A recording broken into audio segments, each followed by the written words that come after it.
ദൈവ തിരുനാമം മഹത്വപ്പെടട്ടെ. Bible reading പ്രോഗ്രാമിൽ സംബന്ധിക്കുന്ന ഏവർക്കും കർത്തൃനാമത്തിൽ സ്നേഹവന്ദനം. ഇന്നലെ ഉൽപ്പത്തി പുസ്തകം 23 അധ്യായമാണ് നമ്മൾ ചിന്തിച്ചു. അവിടെ അബ്രഹാമിൻ്റെ ജീവിത പങ്കാളിയായ സാറയുടെ മരണവും കബറടക്കവും നമ്മൾ കണ്ടു. 24 അധ്യായത്തിൽ ഇസ്ഹാക്കിൻ്റെ വിവാഹ ആലോചനയാണ് കാണുന്നത്.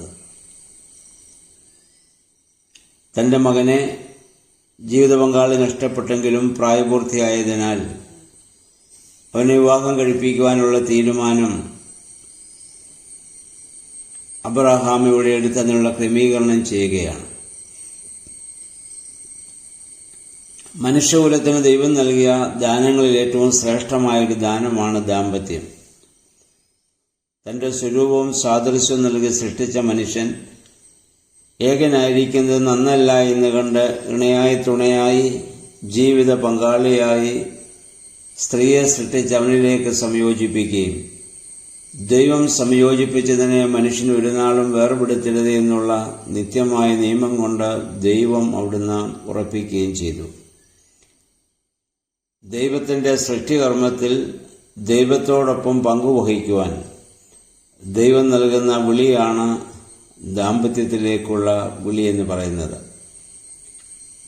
ആ ഭാര്യാഭർത്തൃ ബന്ധം സഭയും ക്രിസ്തുവുമായുള്ള ബന്ധം പോലെ സ്നേഹത്തിൻ്റെയും സഹനത്തിൻ്റെയും ത്യാഗത്തിൻ്റെയും ഉദാത്തമായ ആത്മാവിലായിരിക്കണമെന്ന് ദൈവം ആഗ്രഹിക്കുന്നു. എന്ന് പറഞ്ഞാൽ സഭയും ക്രിസ്തുവുമായുള്ള ബന്ധം എത്ര വിശുദ്ധവും എത്ര ശക്തവുമാകുന്നോ ആയതുപോലെ ആയിരിക്കണം ഭാര്യാഭർത്തൃ ബന്ധം. അതുകൊണ്ടാണ് ക്രൈസ്തവ സമൂഹം വിവാഹം ദേവാലയത്തിൽ വന്ന് ദൈവ മധ്യസ്ഥനായി ആരംഭിക്കുന്നതിൻ്റെ കാരണം അതാണ്. മനുഷ്യജീവിതത്തിലെ ഏറ്റവും പ്രധാനപ്പെട്ട ഒരു സംഭവമാണല്ലോ ദാമ്പത്യം. അത് ഇവിടെ അബ്രഹാം ദൈവസന്നിധിയിൽ പ്രാർത്ഥിച്ചെടുക്കുന്ന ഒരു തീരുമാനമാണിത്. നമ്മുടെ കർത്താവും വിവാഹ ഉദാശകളിലൊക്കെ സംബന്ധിച്ചിരുന്നതായി കാണുന്നു. കാനാവിലെ സംഭവം അതുമാത്രമാണ് ബൈബിളിൽ രേഖപ്പെടുത്തിയിട്ടുള്ളത്. കാരണം അവിടെ കർത്താവ് അത്ഭുതത്തെ പ്രവർത്തിക്കേണ്ടി വന്നതുകൊണ്ടാവാം ആ ഒരു സംഭവം രേഖപ്പെടുത്തിയത്. ഈ 3 വർഷക്കാലത്തെ അല്ലെങ്കിൽ പരശുരക്ഷ ആരംഭിക്കുന്ന മുമ്പ് തന്നെ ബന്ധുജനങ്ങളുടെയൊക്കെ ധാരാളം വിവാഹങ്ങളിൽ നമ്മുടെ കർത്താവും പങ്കെടുത്തിട്ടുണ്ടാവുമല്ലോ. വിവാഹബന്ധത്തെ ക്രിസ്തുവുമായുള്ള ബന്ധമായി നമ്മൾ കാണേണ്ടതാണ്. അത് ഭൗതികമായ വെറും ശാരീരികമായൊരു ബന്ധത്തേക്കാൾ ഉപരി മാനസികവും ആത്മീയവുമായ 2 ഘടകങ്ങൾ കൂടി അതിലുണ്ട്. ആ രീതിയിലുള്ള ബന്ധമായി അതിനെ നമ്മൾ കാണേണ്ടതാണ്. ഇവിടെ അബ്രഹാം തൻ്റെ ദാസനായ ഏലിയാസാറിനോട് പറയുന്നത് താൻ ഇപ്പോൾ പാർക്കുന്ന കനാന്യയിൽ നിന്ന് തൻ്റെ മകനൊരു ഭാര്യ എടുക്കാൻ പാടില്ല. കാരണം അവർ വിഗ്രഹാരാധികളാണ്. അതുകൊണ്ട് എൻ്റെ സ്വന്തം ദേശത്ത് ചെന്ന് എൻ്റെ മകനു വേണ്ടി ഒരു ഭാര്യയെ നീ കണ്ടെത്തണം. ഏകദൈവ വിശ്വാസത്തിൽ അവർ മുന്നോട്ട് പോകുവാനിടയായിട്ട് തീരണം. അതുകൊണ്ട് അന്നത്തെ ഒരു പ്രതിജ്ഞാ രീതിയാണ് കൈ തുടയുടെ കീഴിൽ വെച്ച് സത്യം ചെയ്യിക്കുക എന്നുള്ളത്. ആ ദാസൻ ഏലിയാസാർ അപ്രകാരം അത് ചെയ്യുകയാണ്. അല്ലെങ്കിൽ ആ രക്ഷയുടെ അല്ലെങ്കിൽ യഹോവയായ ദൈവത്തെ അറിയുന്ന ആരാധിക്കുന്ന ആ പെൺകുട്ടിയെ എൻ്റെ മകന് ഭാര്യയായി ലഭിക്കണം എന്നുള്ള അബ്രഹാമിൻ്റെ വലിയ ആഗ്രഹമാണ് നമ്മളിവിടെ കാണുന്നത്. ഒരു കാരണവശാലും തൻ്റെ മകനെ ഇപ്പോൾ ഭാര്യ താമസിക്കുന്ന അവനെടുക്കുന്ന പെൺകുട്ടിയുടെ ദേശത്തേക്ക് കൊണ്ടുപോകാൻ പാടില്ല.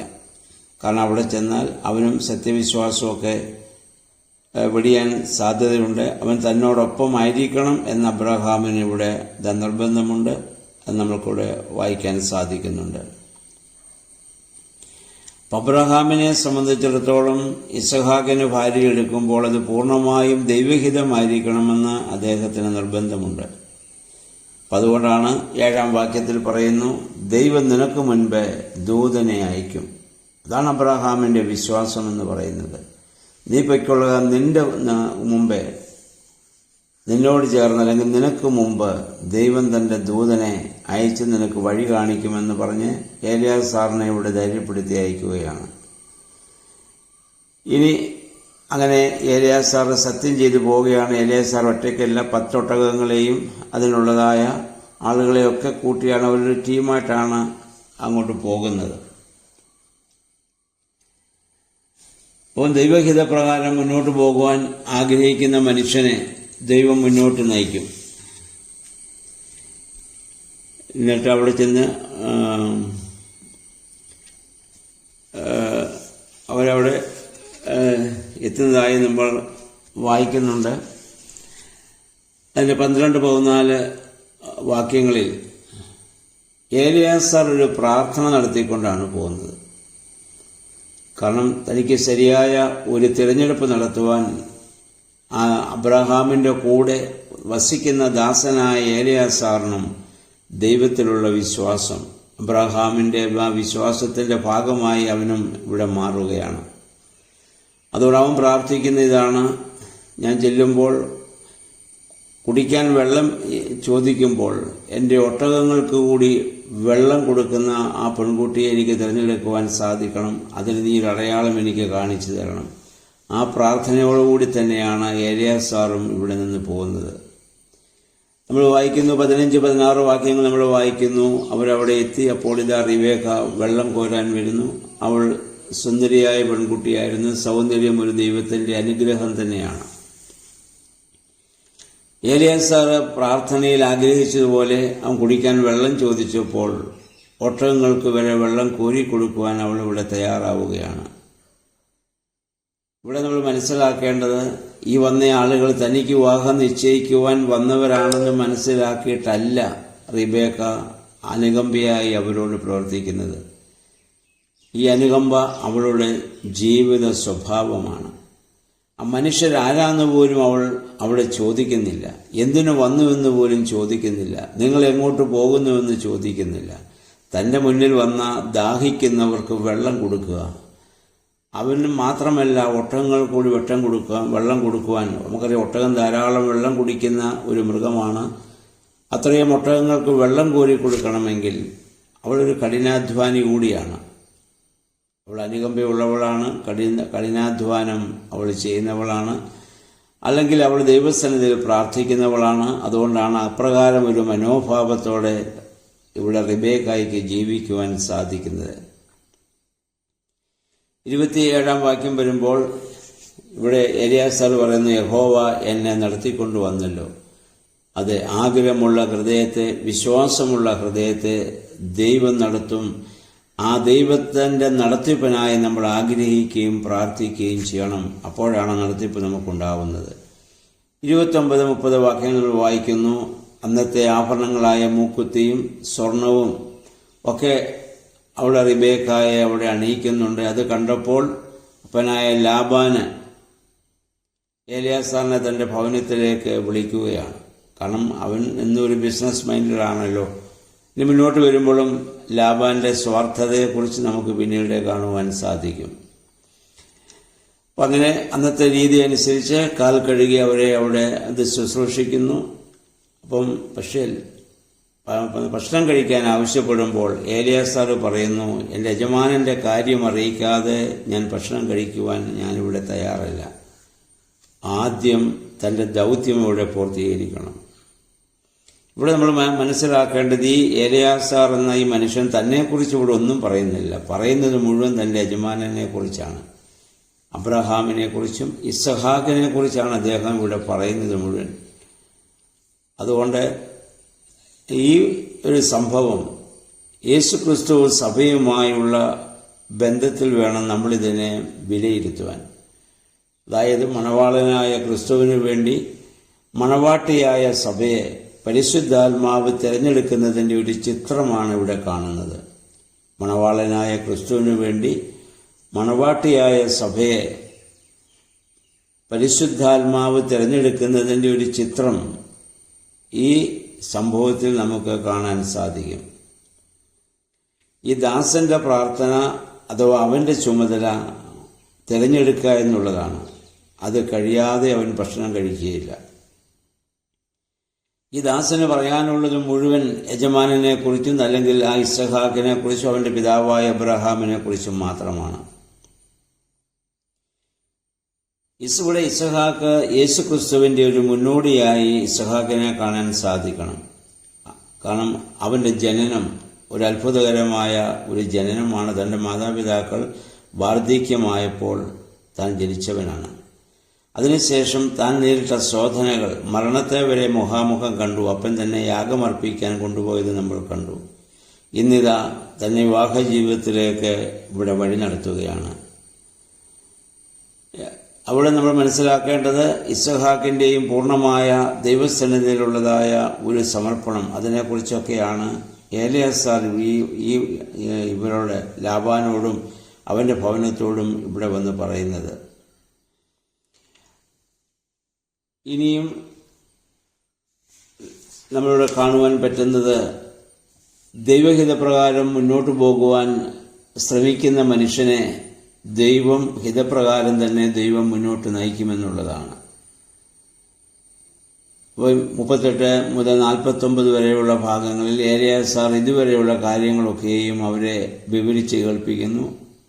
അബ്രഹാമിനെ അയച്ച കാര്യവും അബ്രഹാമിന്റെ ഭവനത്തിലെ ആ സമ്പത്തിനെ കുറിച്ചും അബ്രഹാമിന്റെ ജീവിത രീതിയെക്കുറിച്ചും ഇസ്ഹാക്കിനെ കുറിച്ചൊക്കെ റിബേക്കയുടെ ഭവനക്കാരെ ഇവിടെ വ്യക്തമായിട്ട് അറിയിക്കുന്നത് നമ്മൾ കാണുന്നുണ്ട്.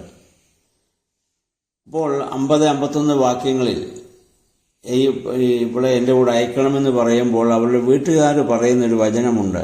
അത് നമ്മൾ ശ്രദ്ധിക്കേണ്ടതാണ്.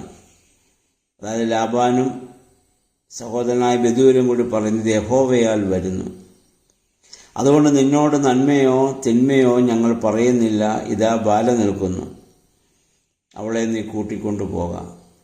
ഇത് യഹോവയാൽ വരുന്നു. അത് ജീവിത പങ്കാളി ഓരോരുത്തർക്കും ദൈവത്താൽ നിശ്ചയിക്കപ്പെടുന്ന ആളെ വരുന്നതായി നമ്മൾ കാണുകയും അപ്രകാരം വിശ്വസിക്കുകയും അങ്ങനെ ദൈവത്തിൻ്റെ ദാനമായി നമ്മൾ സ്വീകരിക്കുകയും ചെയ്യണം. ഇന്നത്തെ പോലെ വിശ്വാസത്തിന്റെ പൂർണ്ണത എത്തിയിട്ടില്ലാത്ത ആ കാലത്തിൽ പോലും അബ്രഹാമിനെ പോലെ അങ്ങനെയുള്ള വിശ്വാസികൾ ഒന്നും അല്ലല്ലോ ഈ ലാബാനും അവൻ്റെ കുടുംബവും. എങ്കിലും അവർ പറയുന്നുണ്ട് യഹോവയാൽ വരുന്നു. കാരണം എലിയാസാർ പ്രാർത്ഥിച്ചു വന്ന കാര്യവും അപ്പോൾ നടന്ന സംഭവങ്ങളൊക്കെ കേട്ടിട്ടായിരിക്കണം അവർ അപ്രകാരം ഒരു പ്രസ്താവന നടത്തുവാൻ കാരണമായിട്ട് തീർന്നത്. ഇവിടെ എലിയാസാർ അത് കഴിഞ്ഞ് അനേക സമ്മാനങ്ങൾ ഈ റിബേക്കയ്ക്ക് ഇവിടെ നൽകുന്നത് നമുക്ക് കാണാൻ പറ്റുന്നുണ്ട്. നമുക്കറിയാം എബ്രഹാം വലിയ ഒരു ധനികനായിരുന്നു. അതുകൊണ്ട് കാരണം ദൈവത്താൽ അവൻ വിളിക്കപ്പെട്ടവന് ആവശ്യത്തിലധികം ദൈവം നൽകി അവനെ ഇപ്പോൾ അനുഗ്രഹിച്ചിട്ടുണ്ട്. ഒരുപാട് ശോധനകളിലൂടെ, വേദനകളിലൂടെ, പ്രതിസന്ധി ഘട്ടങ്ങളിലൊക്കെ കടന്നു വന്നെങ്കിലും ഇപ്പോൾ അദ്ദേഹം വളരെ അനുഗ്രഹീതനാണ്. ഇവിടെ നമ്മൾ വായിക്കുന്നത് സ്ത്രീധനമായി എലിയാസാർ അവർക്ക് അങ്ങോട്ടാണ് കൊടുക്കുക, അവിടെ നിന്നും വാങ്ങുകയല്ല. ദൈവഹിതപ്രകാരമുള്ള ഒരു പെൺകുട്ടിയാണ് യഥാർത്ഥ ധനം.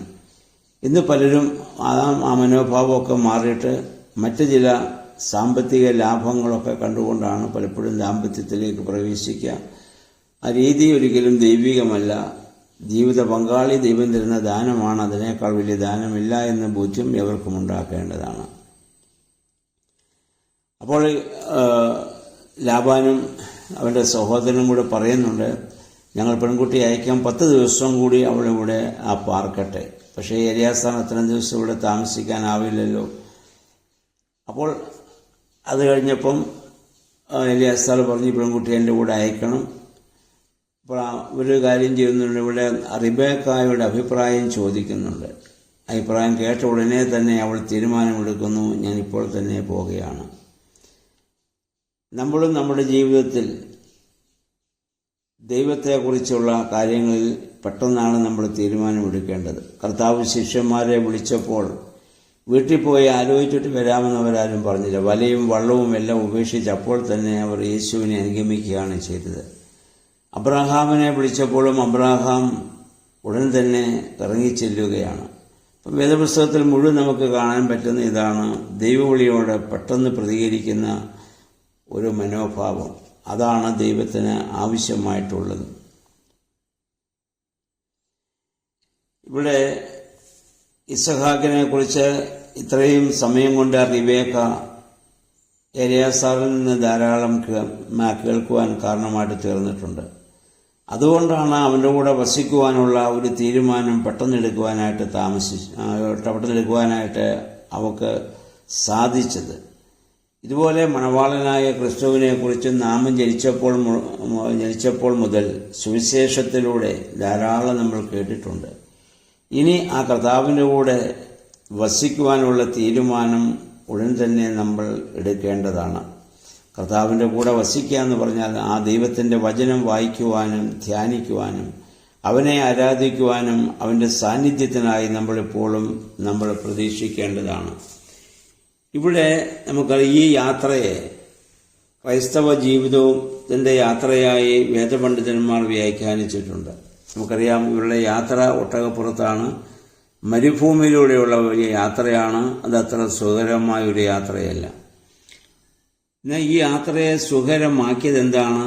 താൻ എവിടേക്ക് പോകുന്നു എന്ന റിബേക്കായുടെ ചിന്തയാണ്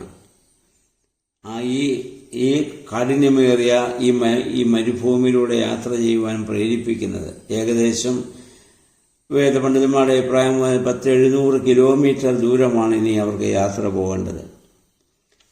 ആ യാത്രയിൽ പകലതിശക്തമായ ചൂടുണ്ട്. സന്ധ്യയൊക്കെ ആകുമ്പോഴത്തേക്ക് റിബേക്ക വളരെ ക്ഷീണിക്കും. അങ്ങനെ ക്ഷീണിക്കുന്ന സമയത്ത് അവർക്ക് പ്രത്യാശ നൽകുന്നത് എലിയാസാറാണ്.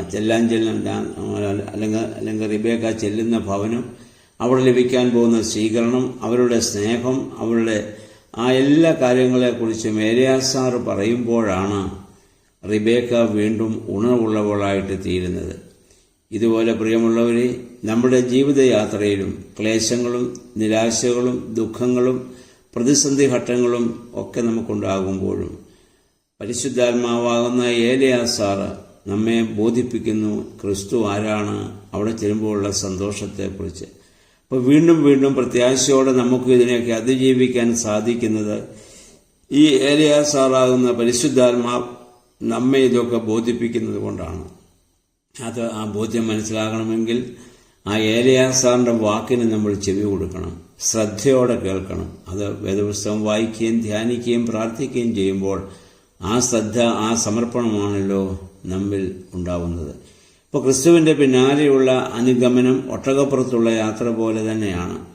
അതുകൊണ്ടാണ് കർത്താവ് പറഞ്ഞത്, ഒരുവൻ എന്നെ അനുഗമിക്കാൻ ഇച്ഛിച്ചാൽ സ്വയം ത്യജിച്ച് തൻ്റെ ക്രൂശ് എടുത്ത് എന്നെ അനുഗമിക്കട്ടെ. യാത്ര അത്ര സുഖകരമല്ലെങ്കിലും ആശ്വാസദായകൻ കൂടെയുണ്ട് എന്നുള്ളതാണ് ഏറ്റവും വലിയ ആശ്വാസം. നമ്മൾ തളരുമ്പോൾ അവൻ നമുക്ക് ധൈര്യം പകർന്നു തരും. അപ്പോൾ നമ്മൾ പിന്നീട് കാണുന്നത് ഈ മണവാട്ടി ഇത്രയും കഷ്ടപ്പെട്ട് യാത്ര ചെയ്ത് ചെല്ലുമ്പോൾ അവളെ കാത്തിരിക്കുന്ന മണവാളനെ കുറിച്ച് എലിയാസാർ ഇവിടെ പറയുന്നുണ്ട്. അപ്പോൾ നമുക്കറിയാം, ലക്ഷ്യബോധ്യം യാത്രയുടെ ദൂരവും യാതനയൊക്കെ നമുക്ക് കുറച്ചു തരും. ലക്ഷ്യബോധ്യം യാത്രയുടെ ദൂരവും യാതനയും നമുക്ക് കുറയ്ക്കും. ലക്ഷ്യബോധ്യമില്ലെങ്കിൽ ചെറിയ ദൂരവും വലിയ ദൂരമായിട്ട് തോന്നും, ചെറിയ യാതന വലിയ യാതനയായിട്ട് നമുക്ക് തോന്നും. എന്ന് നമുക്ക് ലക്ഷ്യബോധ്യം ഉണ്ടാകണം. ഇവിടെ നമ്മൾ കാണുന്ന 62 മുതലുള്ള വാക്യങ്ങൾ നമ്മൾ വായിക്കുന്നു. ഈ അവിടെയുള്ള റിബേക്ക ചെല്ലുമ്പോൾ മണവാളൻ പകുതി വഴി വന്ന് അവിടെ നിൽക്കുകയാണ്. ഇസ്ഹാക്ക് തൻ്റെ ഭവനത്തിൽ നിന്നിറങ്ങി വെളിമ്പ്രദേശത്ത് വന്ന് പ്രതീക്ഷയോടെ കാത്തു നിൽക്കുന്നു. നമ്മുടെ കർത്താവിൻ്റെ രണ്ടാമത്തെ വരവുമായി ഇതിനെ ബന്ധിപ്പിച്ച് നമ്മൾ ചിന്തിക്കേണ്ടതാണ്. അപ്പോൾ ആ ഇസ്ഹാക്കിനെ കണ്ട ഉടനെ ഇത് റിബേക്ക എന്താ ചെയ്യുന്നത്? ഒട്ടകപ്പുറത്ത് നിന്ന് ഇറങ്ങി മൂടുപടം അവിടെ ധരിക്കുകയാണ്. ഇപ്പോൾ അവർ മുഖാമുഖം ഇവിടെ കാണുന്നുണ്ട്. അതുകൊണ്ട് നമ്മളും നമ്മുടെ മണവാളനായ ക്രിസ്തുവിനെ മുഖാമുഖം കാണുന്ന ഒരു ദിവസം നമുക്ക് വരും. അതാണ് പൗലോസ്ലീഹ പറഞ്ഞത്, ഇപ്പോൾ നമ്മൾ കടമൊഴിയായി കാണുന്നു, ഒരു ദിവസം നമുക്ക് ലഭിക്കും, അന്ന് നമ്മൾ മുഖാമുഖം കാണുമെന്നുള്ളതാണ്. അപ്പം അതിനുവേണ്ടി പരിശുദ്ധാത്മാവിനാൽ മുദ്രയിട്ട് വീണ്ടെടുപ്പിൻ്റെ നാളിനായി മണവാളൻ്റെ അടുത്തേക്ക് നമ്മളെയും പരിശുദ്ധാത്മാവ് കൊണ്ടുപോകും. ആ ഒരു സമർപ്പണം ഇതിൽ നമുക്കുണ്ടാകുവാനിടയായി തീരണം. അപ്പോൾ ക്രിസ്തുവിൻ്റെ രണ്ടാമത്തെ വരവും ഈ സംഭവവുമായി നമ്മളിതിനെ താരതമ്യം ചെയ്തു എന്ന് ചിന്തിക്കുക. ഈ ഭൂമിയിലെ നമ്മുടെ ക്രൈസ്തവ യാത്ര, ഈ മരുഭൂമിയിലൂടെയുള്ള യാത്ര, അതിനെ പ്രതിസന്ധികളെ തരണം ചെയ്യുവാൻ നമ്മെ ശക്തീകരിക്കുന്നത് ഏലിയാസാറാകുന്ന പരിശുദ്ധാത്മാവ് നമ്മുടെ കൂടെ ഉള്ളതുകൊണ്ടാണ്. ആ ഏലിയാ സാറിൻ്റെ വാക്കുകൾക്ക് ചെവി കൊടുത്തുകൊണ്ട് ജീവിക്കുവാൻ നമുക്കിടയാകട്ടെ. അപ്പോൾ ഇത് നമ്മുടെ ക്രൈസ്തവ ജീവിതവുമായി താരതമ്യം ചെയ്ത് എല്ലാവർക്കും ചിന്തിക്കുവാനിടയായിട്ട് തീരട്ടെ. ദൈവത്തിൻ്റെ പരിശുദ്ധാത്മാവ് അതിന് നമ്മെ സഹായിക്കട്ടെ.